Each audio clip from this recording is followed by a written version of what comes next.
Hello friends, నేను మీ Latha. Welcome to honey kitchen.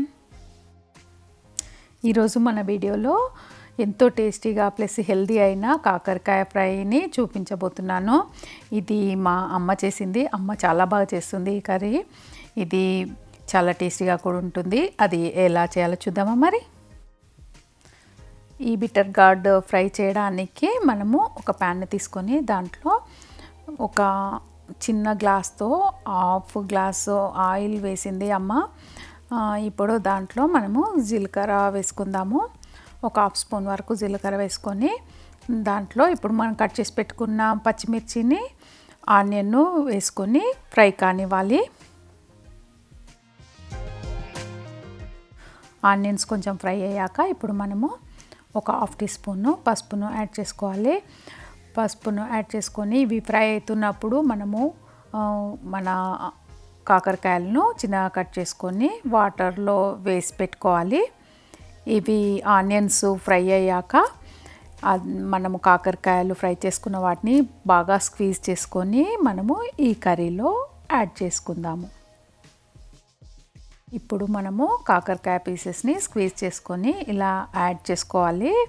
Add చేసుకున్నాక ఇప్పుడు దాంట్లో మనము ఒక 2 లేదా 3 టీ స్పూన్ల షుగర్ వేసుకొని కలుపుకుందాము.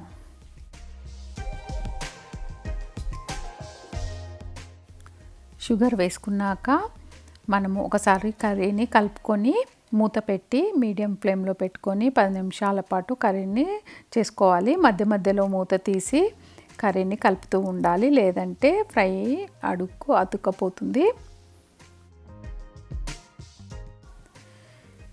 ఇలా కలుపుతూ మధ్య మధ్యలో మనము చేసుకున్నాం అనుకోండి, కర్రీ ఉడికిపోతుంది. ఇప్పుడు మనము దంచి పెట్టుకున్న గార్లిక్ను వేసుకోవాలి.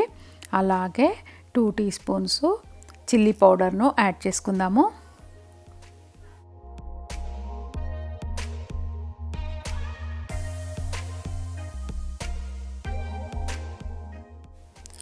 ఇప్పుడు టేస్ట్కు సరిపడినంత సాల్ట్ వేసుకోవాలి. ఇక్కడ హాఫ్ స్పూన్ వేస్తుంది.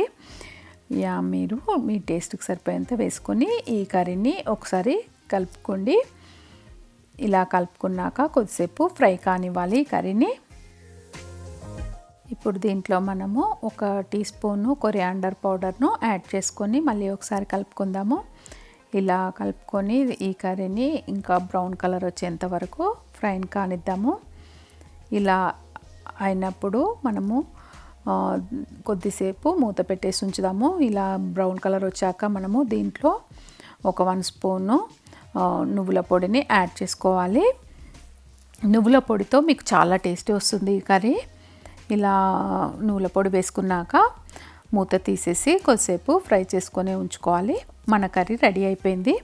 చూడండి ఎలా కనిపిస్తుందో, చాలా తినాలి అనిపించేలా కనిపిస్తుంది కదా. ఇది రైస్లోకి చాలా బాగుంటుంది. షుగర్ పేషెంట్స్ కూడా ఈ కర్రీని తినవచ్చు, కాకపోతే షుగర్ వేసుకోకూడదు. ఈ రెసిపీ కనుక మీకు నచ్చినట్టయితే లైక్ చేయండి, షేర్ చేయండి, కామెంట్ చేయండి. మరిన్ని వీడియోస్ కోసము నా ఛానల్ని సబ్స్క్రైబ్ చేసుకోండి. మరొక వీడియోతో మళ్ళీ కలుద్దాం. Thank you. బాయ్.